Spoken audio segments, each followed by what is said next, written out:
Hey, what's up everybody? Giovanni Valderas here with artist Justin Burns. Hey there. Hey, so we're doing something a little different this time. We are actually in the gallery and we're going to do an artist talk. And so let's get it started. Yeah.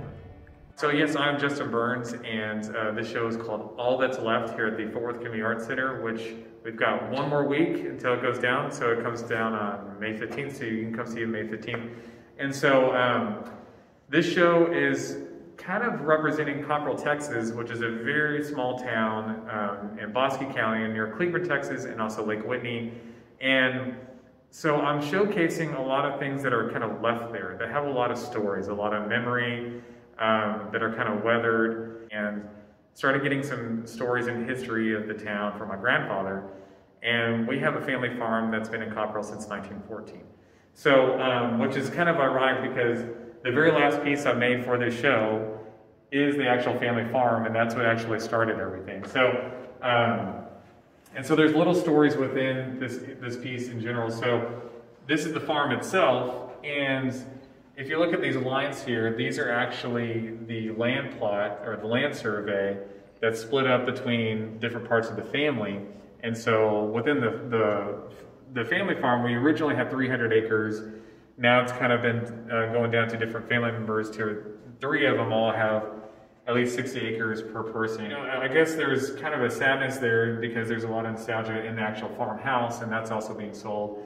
And I utilize these patterns in here because there's a couch that would sit up against this window, and that couch has probably been in the farm since maybe the 1960s, maybe earlier, and it had this really interesting pattern. And I actually have the couch at home, and there's a lot of just nostalgia, family memories, just doing a lot of get-togethers on that couch and to fold it out to a bed. And so a lot of people, when they see that couch, they know, oh, that's right, that was at the Burns family farmhouse.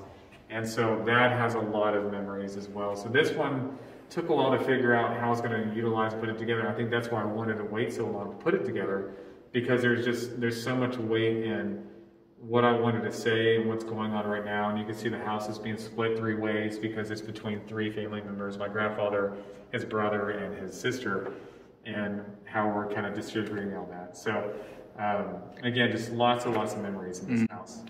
Could you talk about the process and how you decided to use materials differently? Because obviously this isn't just a painting on the wall, it's a little bit more complex than that. Yeah, well, it started where I was experimenting with spray paint, and which is great. I was doing that on canvas, and I really liked the transparency that you can get, like when you just spray it very lightly and you can see things under it. So then it kind of led to doing plexiglass. And then when I realized how much plexiglass cost after buying like several sheets and then trying to figure out where to hang them, and I'm like, I don't know if I can use this material. And I happen to have a pack that's called Duralar from a company called Graphics. And it's like a 9x12 pack of like 25 of them. And I was getting into airbrushing, so I started just learning how to airbrush, just taping things off, blending, doing all these different things. And then I kind of wanted to push the painting a little bit more further past just what it is, just flat on the wall. And some of these are on, just a one surface. But how can I play with depth? And using some of the depth of these stories, but also using physical depth in the piece, and where it becomes a little more of an installation than just a painting. And so it's a little more interactive. You can walk around it. You can look at it from the sides. It looks a little different between different angles that you see. And to me, it's just a little more interactive than just painting all by itself. And the airbrush, it just works so great on this material. I don't have a lot of brush strokes. Some people like that. I just like a nice kind of clean look because I don't want to focus on so much texture. I'm more of like playing with the structures and just getting a nice smooth surface to work with that. And it's fun because when you spray just a little bit, you get kind of this transparent look to it as well. Let's gravitate towards this piece over here. I find that just really interesting because it goes into pretty much complete abstraction, and if you look at it long enough, you start to identify certain pieces. But this is a little bit different from like the last piece that we've seen. Yeah, so I do a little bit of abstraction in each one. Like this one has just like little sections of like this green. So I think every time I look at these photographs, I kind of want to figure out a way of still utilizing the style that I'm using, but sometimes I want to throw in like pops of color. Because, you know, if I just did this by itself, you know, and it's this house that's kind of falling down this hill, which there's another piece of the same house to the right of it. It could just be a painting of a house, right? So that's old and, you know, falling apart. But when I felt like I need to just put a little more into it, and as far as like playing with color, and to me, I think maybe create a conversation. Maybe some people may not like the abstraction. Maybe they're like, oh, just leave it alone. But I love color, and so what I did was I just wanted, instead of just being so random on how I was putting this together, I literally just took this image and I just shifted it and then just kind of edited parts out, and then wanted kind of this kind of part, because it is up on this hill, and it looks like it's about to fall off this hill, and I'm trying to create that kind of that motion a little bit more by just shifting the piece, you know, this kind of abstract part down a little more to kind of just really kind of emphasize this angle, because I mean, who knows, it might fall off this hill one of these days. Hopefully nobody's around. Yeah. Well, I think it's great because there is this movement that you're implying in the work, and I think the composition's set up really well, especially with the use of color in there.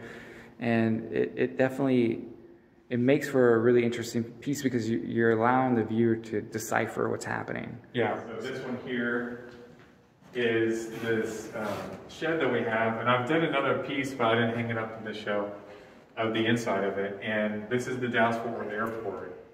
And originally, when they were going to build the airport, you know, they had to buy all these farms out. And so there's this old, well, I guess it's newer there, this metal shed. And my grandfather, I think I bought it from the guy for like $90. And then they broke it all down and then shipped it over to Coppell, Texas, to our family farm. And so I called it Relocated because they literally relocated this barn, and it's still there. I mean, it's got, since I've taken this photograph, it's got a lot more wind damage, which is adding more character to it, but, and I have some other ideas of doing different angles. And so a lot of these pieces some of them are the same spaces, but when you walk around them, you have a different interaction with the space. So I have a lot of other pieces I want to make that are the structures, like, you know, like this one's the Cotton Gin. Anyone from Copperell knows what this place is.